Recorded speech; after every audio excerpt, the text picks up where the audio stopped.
7 में 70 की करते हैं शुरुआत। कांग्रेस सांसद राहुल गांधी ने एक बार फिर अलापा हिंदुत्ववादी का राग ट्वीट कर लिखा, एक हिंदुत्ववादी ने गांधी जी को गोली मारी थी, सब हिंदुत्ववादियों को लगता है कि गांधी जी नहीं रहे। राहुल गांधी के विवादित बयान पर भड़के मुख्तार अब्बास नकवी, कहा कांग्रेस का यही हिंदुत्व विरोधी मंत्र उन्हें छूमंतर कर रहा है। हिंदुत्व देश की आत्मा है, समझ नहीं आ रहा तो अपने पुरखों से पूछ लें। कांग्रेस का यही हिंदुत्व विरोधी मंत्र कांग्रेस को छूमंतर कर रहा है।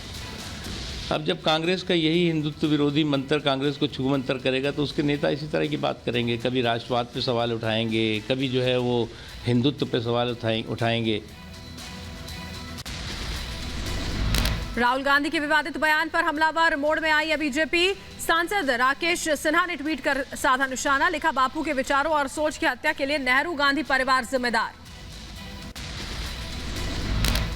राहुल गांधी के विवादित बयान पर बीजेपी सांसद राकेश सिन्हा ने तीखा हमला किया, कहा गांधी हिंदुत्ववादी थे, राम राज्य की बात करते थे, राहुल गांधी के विचारों की रोज हत्या कर रहे हैं। देखिए, राहुल गांधी हिंदुत्व का और महात्मा गांधी दोनों का अपमान कर रहे हैं। महात्मा गांधी सबसे बड़े हिंदुत्ववादी थे, वो राम राज्य की बात करते थे। राहुल के हिंदुत्व के बयान पर यूपी के कानून मंत्री का पलटवार। ब्रजेश पाठक ने कहा राहुल पूरी तरह फ्रस्ट्रेशन से ग्रसित हैं।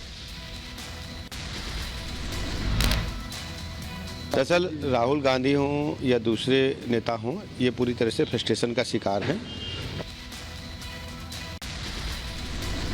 यूपी बीजेपी के प्रवक्ता राकेश त्रिपाठी का राहुल गांधी पर तंज, कहा नाम में गांधी लिख देने से कोई गांधी नहीं हो जाता, गांधी बनने के लिए त्याग चाहिए होता है। नाम में गांधी लिख लेने से कोई गांधी नहीं हो जाता है, गांधी बनने के लिए वो त्याग चाहिए होता है, वो तपस्या चाहिए होती, वो सत्य की शक्ति चाहिए होती।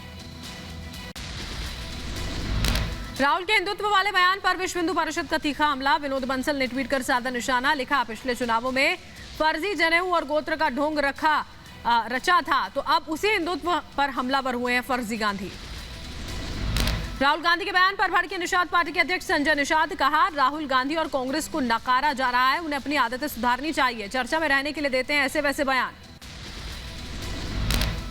विचारधारा क्या हो, जन जन तक जाए और उसे पसंद करे जनता।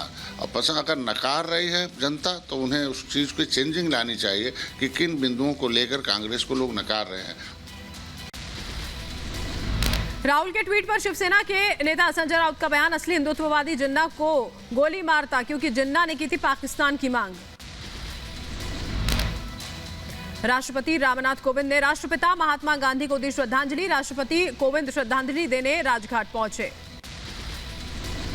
राष्ट्रपिता महात्मा गांधी की पुण्यतिथि पर पीएम मोदी ने भी श्रद्धांजलि अर्पित की। पीएम मोदी ने राजघाट जाकर बापू को श्रद्धांजलि दी। गुजरात के अहमदाबाद में बापू की 74वीं पुण्यतिथि पर गृहमंत्री अमित शाह ने दी श्रद्धांजलि। साबरमती नदी के किनारे बापू के चित्र का किया अनावरण। महात्मा गांधी की पुण्यतिथि पर पीएम मोदी ने किया याद, ट्वीट कर लिखा बापू नेक आदर्शों को और लोकप्रिय बनाने का हमारा सामूहिक प्रयास है।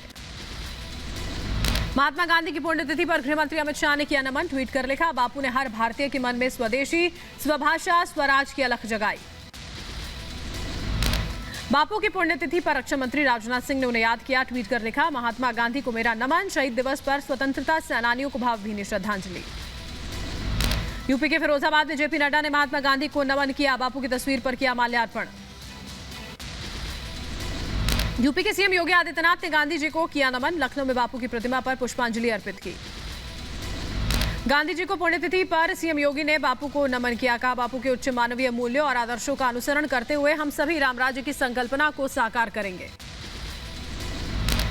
प्रधानमंत्री मोदी मन की बात के 85वें संस्करण को संबोधित करते सुनाई दिए। मन की बात का कार्यक्रम इस साल का ये पहला कार्यक्रम रहा।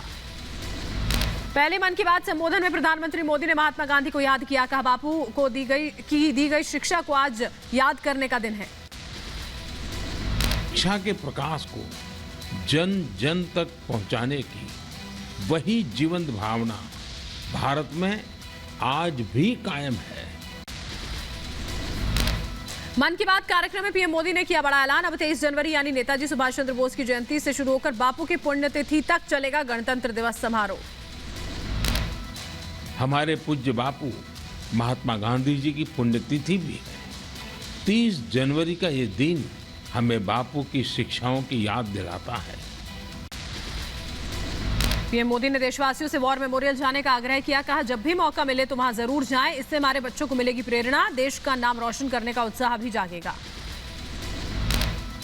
जब भी अवसर मिले नेशनल वॉर मेमोरियल जरूर जाएं। अपने परिवार और बच्चों को भी जरूर ले जाएं।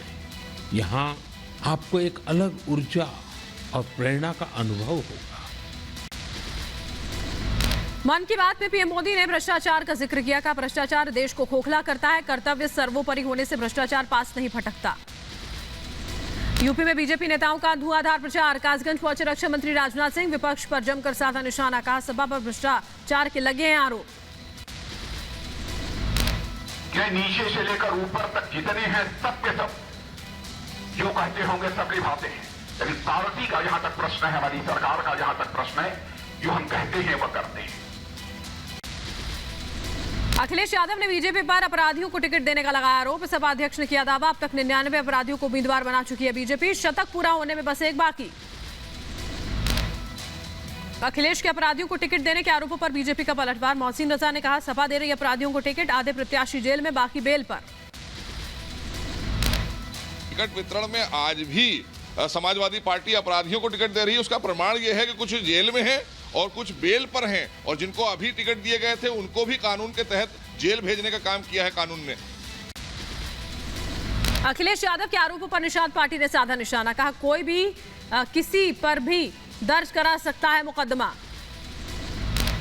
क्षेत्र की जनता दहशत में हो, जिसे लोग वो अलग से उनके थाने में 7 नंबर एक रजिस्टर होता है, उसके ऐसे जो आपराधिक प्रवृत्ति के लोग होते हैं जिनका नाम 7 नंबर रजिस्टर में हो जाए।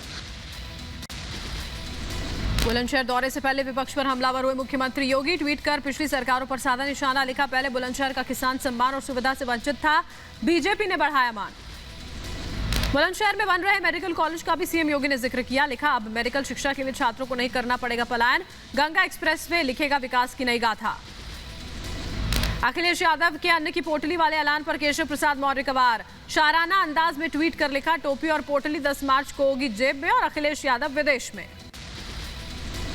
आरएलडी अध्यक्ष जयंत चौधरी का बीजेपी पर पलटवार। ट्वीट कर लिखा, अच्छा लग रहा है कि इतने बड़े नेता मेरी चिंता कर रहे हैं, इसका मतलब है कि मैं ठीक कर रहा हूं। जनसत्ता दल लोकतांत्रिक के अध्यक्ष राजा भैया ने वाराणसी में संकट मोचन मंदिर में किए दर्शन। काशी में विकास कार्यों की तारीफ की।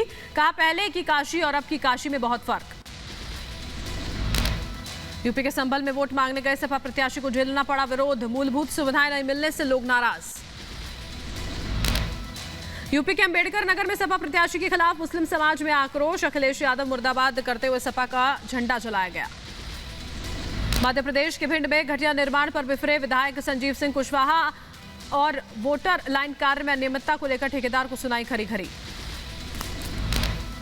उत्तराखंड में 14 फरवरी को मतदान होगा। सीएम पुष्कर सिंह धामी ने लोगों से मतदान करने की अपील की। सीएम धामी ने इस बार उत्तराखंड में बीजेपी की सरकार बनाने का दावा किया।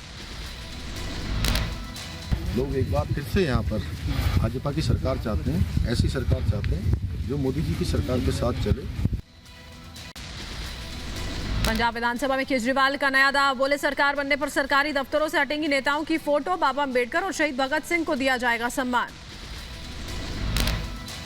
हरियाणा के सीएम मनोहर लाल खट्टर ने किया गुरुग्राम नगर निगम दफ्तर का औचक निरीक्षण। अधिकारियों और कर्मचारियों को दिए दिशा निर्देश। यूपी के मेरठ में चुनाव प्रचार करने पहुंचे छत्तीसगढ़ के सीएम भूपेश बघेल। बोले, अमर जवान ज्योति की स्थापना छत्तीसगढ़ में की जाएगी।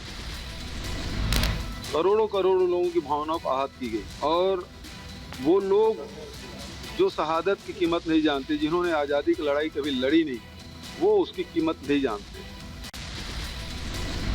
पेगासस मामले पर सुप्रीम कोर्ट में नई याचिका दाखिल। भारत इजरायल सौदे की जांच की मांग। सौदे में शामिल लोगों पर एफआईआर दर्ज करने की भी मांग। यूपी के प्रयागराज में आयोजित धर्म संसद में बवाल। आनंद स्वरूप ने स्वामी यति नरसिम्हानंद और जितेंद्र त्यागी को 1 हफ्ते में रिहा करने की मांग की। रिहाई नहीं होने पर उग्र आंदोलन की धमकी। महाराष्ट्र के मुंबई पुणे एक्सप्रेसवे पर कार और कंटेनर की टक्कर। हादसे में 5 लोगों की मौत। छत्तीसगढ़ के सुकमा में नक्सलियों और पुलिस की मुठभेड़। एक नक्सली का शव बरामद। नक्सलियों ने हथियार भी से बरामद किए गए हैं नक्सलियों से। राजस्थान के भीलवाड़ा में एक श्रमिक की मौत के बाद फैक्ट्री में प्रदर्शन, मृतक के परिजनों को मुआवजा देने की मांग। पंजाब के नवा शहर में अवैध अंग्रेजी शराब बरामद, वोटर्स को लुभाने के लिए मंगाई गई थी शराब। मध्य प्रदेश के बैतूल में कैनरा बैंक के एटीएम से लूट, एटीएम काटकर लाखों रुपए उड़ा ले गए चोर, सीसीटीवी कैमरे में कैद हुई घटना। देश में कोरोना की रफ्तार सुस्त हुई, पिछले 24 घंटों में 2,34,281 से ज्यादा नए मामले सामने आए। कोरोना के खिलाफ लड़ाई में देश को मिली बड़ी सफलता, 75% आबादी को लगे दोनों टीके, पीएम ने ट्वीट कर देशवासियों को दी बधाई, अभियान को सफल बनाने के लिए शुक्रिया अदा किया। कोरोना वैक्सीन को लेकर स्वास्थ्य मंत्रालय ने दी जानकारी, राज्यों और केंद्र शासित प्रदेशों को वैक्सीन की 164 करोड़ से ज्यादा डोज दी जा चुकी हैं। मिजोरम में कोरोना वायरस के 1,819 नए मामले सामने आए, कोरोना से 2 लोगों की गई जान। देश में कोरोना की रफ्तार में कमी आई, लेकिन यूपी के गौतम बुद्ध नगर में कोरोना से मौतों का सिलसिला जारी, पिछले 24 घंटों में कोरोना के 620 नए केस आए सामने, 3 लोगों की मौत। कनाडा की राजधानी ओटावा में लोगों ने कोविड प्रतिबंधों का विरोध किया, यहां कोविड प्रतिबंधों की तुलना फांसीवाद से की गई। कनाडा के प्रधानमंत्री जस्टिन ट्रूडो और उनके परिवार को अज्ञात लोकेशन पर शिफ्ट किया गया, वैक्सीन के खिलाफ हो रहे प्रदर्शन के चलते कनाडा की सुरक्षा एजेंसियों का फैसला। बोलिविया में एक बस दुर्घटना में 11 लोगों की मौत, 18 जख्मी, बस अनियंत्रित होकर 200 मीटर गहरे गड्ढे में गिरी।